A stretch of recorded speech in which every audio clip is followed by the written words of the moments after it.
நாளைக்கான வீடியோ தாங்க வந்திருக்கு. வீடியோ வந்து சூப்பராக இருந்துச்சு அப்படின்னு தாங்க சொல்லணும். அதாவது இந்திரா இருக்காங்கல்ல, இந்திரா வந்து கதிர வந்து அவங்களோட சொந்த ஜாமீனில் வந்து பெயில் எடுத்திருக்காங்க அப்படின்னு தாங்க சொல்லணும். இங்கே பார்த்தா கதிரை வீட்டில் எல்லாருமே வந்து வெளுத்து வாங்கிட்டு இருக்காங்க அப்படின்னு தாங்க சொல்லணும். அதெல்லாம் பார்க்குறவங்க சேனலை மட்டும் மறக்காமல் லைக் அண்ட் சப்ஸ்கிரைப் மட்டும் பண்ணிடுங்க. ஃபஸ்ட்டு எடுத்தோடனே நம்ம ராமச்சந்திரன் ஜெயாலாம் இருக்காங்கல்ல, அவங்க வந்து போலீஸ் ஸ்டேஷனுக்கு வந்து அப்படியே பதட்டமாக ஓடி வர மாதிரி காட்டிகிட்டு இருக்காங்க. வந்தவொடனே அங்கே இன்ஸ்பெக்டர்கிட்ட போய் ஜெயா வந்து கேட்குறாங்க, மேடம் என் பையன்லாம் அப்படி செஞ்சிருக்க மாட்டான் மேடம், அவனை தயவு செஞ்சு ரிலீஸ் பண்ணுங்கள் அப்படிங்கிற மாதிரி ஜெயா சொல்கிறாங்க. மேடம் இருங்க, ஃபஸ்ட்டு உங்கள் பையன் யார், எதுக்கு வந்திருக்கான், என்ன கேஸுன்னு சொல்லுங்கள், அதுக்கடுத்து நான் சொல்கிறேன் அவன் இந்த பிரச்சனை பண்ணியிருப்பானா பண்ண மாட்டானான்னு சொல்லிட்டு அப்படிங்கிற மாதிரி சொல்கிறாங்க. உடனே ராமச்சந்திரன் வந்து சொல்கிறாரு, மேடம் என் பையன் வந்து கதிர், நீங்கள் கூட ஃபோன் போட்டிருந்தீங்கல்ல, நேரில் வந்து பார்க்க சொன்னீங்கல்ல அப்படிங்கிற மாதிரி சொன்னேன். ஓ அவனா, அவன் அந்த உள்ளே தான் இருக்கான் அப்படிங்கிற மாதிரி சொல்கிறாங்க. உடனே கதிரை வந்து காட்டுறாங்க, கதிர் வந்து ஜெயிலுக்குள்ளே இருக்கிற மாதிரி காட்டுறாங்க. இங்கே உடனே அவனை ஜெயா வந்து ஏமா வந்து கதிரை பார்க்குறதுக்காக ஓடி போகிற மாதிரி காட்டுறாங்க. டக்குன்னு அங்கே எல்லாருமே தடுத்து நிறுத்திடுறாங்க. ஏம்மா அவெல்லாம் போய் பார்க்கக்கூடாது அப்படிங்கிற மாதிரி சொல்லிடுறாங்க. என்ன மேடம் என் பிள்ளையவே பார்க்கக்கூடாதுன்னு சொல்லிட்டு இருக்கீங்க அப்படிங்கிற மாதிரி வந்து ஜெயா கேட்குறாங்க. அது மேலே எஃப்ஐஆர் போட்டாச்சு, இப்போ ஒரு குற்றவாளியை பார்க்குறதுக்குலாம் அலோடு கிடையாது அப்படிங்கிற மாதிரி சொல்கிறாங்க. உடனே ராமச்சந்திரன் வந்து கேட்காரு, என்ன மேடம் அதுக்குள்ளே வந்து நீங்கள் இப்போ எஃப்ஐஆர்லாம் போட்டேன்னு சொல்லிட்டு இருக்கீங்க, அதுக்குள்ளே எப்படி போட முடியும் அப்படிங்கிற மாதிரி கேட்டவொடனே, ஆமாம் ரோட்டில் வந்து ஒரு பொண்ணை வச்சு அவன் கை நீட்டி அடிச்சிருப்பான், அவனை சும்மா அவருக்கு வச்சுருக்க சொல்லியிருக்கீங்களா அப்படிங்கிற மாதிரி கேட்காங்க.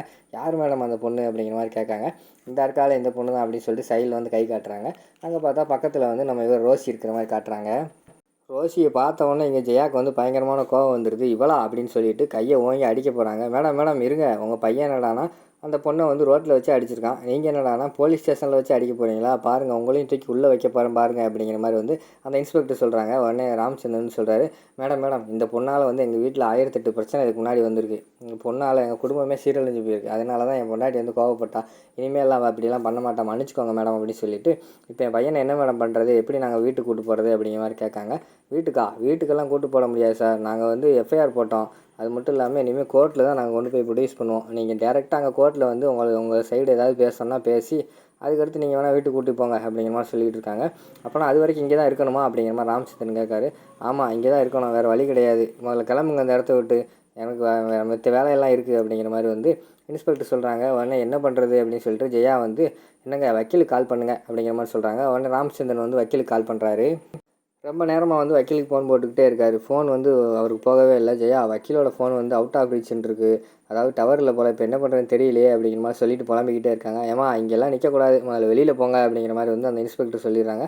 வெளியில் போகும்போது பார்த்தா இந்திரா வராங்க. இந்திரா என்ட்ரி கொடுத்த உடனேயும், மாமா என்னாச்சு, ஏன் அழுகுற, அதெல்லாம் அழுகாதக்கா ஒன்றும் கிடையாது, என்னாச்சு மாமா அப்படிங்கிற மாதிரி கேட்டவொடனே, இல்லைம்மா இந்த ரோசி தான் ஏதோ பிளான் பண்ணி வந்து கதிரை வந்து ஜெயிலுக்குள்ளே தள்ளிட்டான்னு நினைக்கிறேன், அவளை தான் அடிச்சிருக்கான்னு நினைக்கிறேன், அதுவும் இல்லாமல் அந்த அம்மா வேறு எஃப்ஐஆர் போட்டேன்னு சொல்லிக்கிட்டு இருக்காங்க, என்னன்னு தெரியலை அப்படிங்கிற மாதிரி சொன்னோடனே, சரி வாங்க மாமா நான் போய் கேட்கேன் அப்படின்னு சொல்லிட்டு இந்திரா போய் கேட்காங்க. மேடம் என்ன தான் பிரச்சனை, என்னாச்சு அப்படிங்கிற மாதிரி சொன்னோடனே, அவன் வந்து ஒரு பிள்ளையை வந்து கை நீட்டி பப்ளிக் பிளேஸில் அடிச்சிட்டான், அதான் தூக்கி உள்ளே வச்சுருக்கோம் அப்படிங்கிற மாதிரி சொன்னோடனே, யார் அந்த பிள்ளை அப்படின்னு கேட்டவொடனே ரோசியை காட்டுறாங்க. ஃபஸ்ட் நீங்கள் விசாரிச்சிங்களா மேடம் அப்படிங்கிற மாதிரி கேட்டவொடனே, விசாரிச்சிங்களாவா, நாங்கள் என்ன பண்ணுவோம், அதெல்லாம் உனக்கு தேவையா, பெரிய மாதிரி வந்துட்டா கலெக்டர் மாதிரி அப்படிங்கிற மாதிரி சொன்னோடனே ஜெயாக்கு சாரி இந்திராவுக்கு வந்து கோவம் வந்துடுது. என்னது கலெக்டர் மாதிரியா, கலெக்டர்னால் கேள்வி கேட்பாங்கன்னு தெரியுதுல, அப்போ பதில் சொல்லுங்கள் அப்படிங்கிற மாதிரி சொன்னோடனே, அப்போ கலெக்டர் வந்து கேட்க சொல்லு அப்படிங்கிற மாதிரி வந்து அந்த போலீஸ் இன்ஸ்பெக்டர் வந்து திமிரா பேசுகிறாங்க.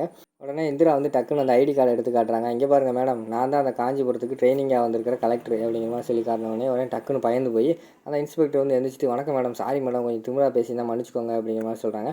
ஃபஸ்ட்டு எதுக்கு நீங்கள் வந்து எதுவுமே விசாரிக்காமல் நீங்கள் எஃப்ஐஆர் போட்டிங்க, உங்கள் மேலே விசாரணை கமிஷன் வைக்க போகிறேன் அப்படிங்கிற மாதிரி பயமுறுத்துறாங்க. அந்த இன்ஸ்பெக்டர் வந்து ரொம்ப பயந்துடுறாங்க. ஐயோ மேடம் மன்னிச்சிக்கோங்க மேடம், மேலிடத்துலேருந்து ஆர்டரு, பொண்ணுங்களுக்கு எதிராக எந்த தப்பு நடந்தாலும் டக்குன்னு ஆக்ஷன் எடுக்கணும்னு சொன்னாங்க, அதனால தான் நான் வந்து எஃப்ஐஆர் போட்டேன், சாரி மேடம் மன்னிச்சிக்கோங்க அப்படிங்கிற மாதிரி சொல்கிறாங்க. சரி இப்போ உடனடியாக அவங்கள வந்து எனக்கு வெளியில் விடணும், அதுக்கு என்ன பண்ணுறது அப்படிங்கிற மாதிரி கேட்டவொடனே, மேடம் எஃப்ஐஆர் போட்டேன் என்ன பண்ணுறதுன்னு தெரில அப்படிங்கிற மாதிரி சொன்னோடனே, சரி நான் வந்து எங்கள் மாமா வந்து சொந்த ஜாமீனில் வந்து எடுக்கலாம்ல அப்படிங்கிற மாதிரி கேட்டோன்னே, நீங்கள் எடுக்கலாம் மேடம் அப்படிங்கிற மாதிரி வந்து அந்த இன்ஸ்பெக்டர் சொல்கிறாங்க. மேடம் இதில் ஒரு சைன் மட்டும் போடுங்க அப்படின்னு சொல்லிட்டு இந்திராட்ட சைன் வாங்குறாங்க. அடுத்து கதிரை கூப்பிட்டு, சார் இதில் ஒரு சைன் போட்டு நீங்கள் கிளம்பலாம் சார் அப்படிங்கிற மாதிரி சொன்னோடனே அவங்க வந்து கிளம்பி போயிடுறாங்க இந்திரா. அவங்க அடுத்து வந்து ரோசியையும் அந்த இன்ஸ்பெக்டர் வந்து அனுப்பி வச்சிடுறாங்க. அடுத்து வீட்டில் வந்து நம்ம காவியா வந்து ரொம்ப கவலையோடு இருக்க மாதிரி காட்டிக்கிட்டு இருக்காங்க. அந்த இடத்துக்கு வந்து இந்திரா வந்து போகிறாங்க. என்னக்கா எதுக்கா கவலையாக இருக்க அப்படிங்கிற மாதிரி சொன்னோடனே, நான் அவர் வந்து திருந்திட்டாரு, இனிமேல் சந்தோஷமாக இருக்கலாம் அப்படின்னு நினச்சேன்டி, ஆனால் இன்றைக்கி பார்த்தா என்கிட்ட பொய் சொல்லிட்டு பார்த்தா அங்கே ரோசியை பார்க்க போயிருக்காரு அப்படிங்கிற மாதிரி வந்து காவியா சொல்கிறாங்க. உடனே இந்திரா வந்து சொல்கிறாங்க, அக்கா அப்படிலாம் இருக்காதுக்கா அப்படிங்கிற மாதிரி சொல்கிறாங்க. எப்படி சொல்கிற, அப்படி தான் இருக்கும், நான் கூட இவர் திருந்திட்டாரு இனிமேல் நல்லா இருப்பார்னு நினச்சேன், இன்றைக்கி பார்த்தா அவரை போய் அடிச்சுட்டு இந்த போலீஸு கேஸுன்னு வந்திருக்காரு, நீ மட்டும் இல்லைன்னா என்ன இருக்குன்னு நினச்சா எனக்கு பயமாக இருக்குது அப்படிங்கிற மாதிரி சொல்கிறாங்க. ஆனால் இந்திரா வந்து சொல்கிறாங்க, அதெல்லாம் கிடையாதுக்கா, மாமா வந்து ரோஷி கூட இருந்தான்னா கண்டிப்பாக இன்றைக்கி வந்து கேஸ் கொடுத்துருக்க மாட்டா, அவள் வந்து வேணுக்குன்னே ஏதோ மாமா வந்து மாட்டி விட்ருக்கா அப்படிங்கிற மாதிரி சொல்கிறாங்க. அப்படியாடி அப்படிங்கிற மாதிரி காவியா கேட்காங்க. ஆமாம், இதுக்கு வந்து மாமா மேலே எந்த தப்புமே கிடையாது, ரோஷி தான் அப்படிங்கிற மாதிரி சொன்னோன்னே, சரிடி நீ ஏதோ சொல்கிறதுனால எனக்கு கொஞ்சம் சந்தோஷமாக இருக்குது அப்படிங்கிற மாதிரி காவியா சொல்கிறாங்க. அடுத்து வந்து நம்ம கதிரை வந்து வீட்டில் ஜெயா வந்து திட்டிக்கிட்டு இருக்காங்க. டேய் நீ திருந்திட்டேன்னு நினச்சேன்டா, உன்னால் ஏகப்பட்ட பிரச்சனை வந்துக்கிட்டு இருக்கலாம், ஏன்டா இப்படி பண்ணிக்கிட்டு இருக்க அப்படின்னு திட்டிக்கிட்டு இருக்காங்க.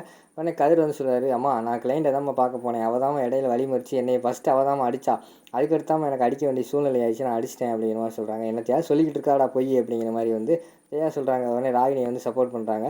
அக்கா கதிர் சொல்கிறது தான் உண்மை அப்படிங்கிற மாதிரி சொல்கிறாங்க. ஏடி அதெல்லாம் உனக்கு தெரியாது, நீ பேசாமல் இருடி அப்படிங்கிற மாதிரி வந்து ராகினி சொல்கிறாங்க. அக்கா கதிர் சொல்கிறது தான் உண்மை, ஏன் அப்படி சொல்கிறேன்னா கதிர் வந்து இப்போ ரோசி கூட பேசிக்கிட்டு இருந்தானா, அவள் ஏன்க்கா போய் இப்போ கதிர் மேலேயே வந்து கேஸ் கொடுக்க போகிறா?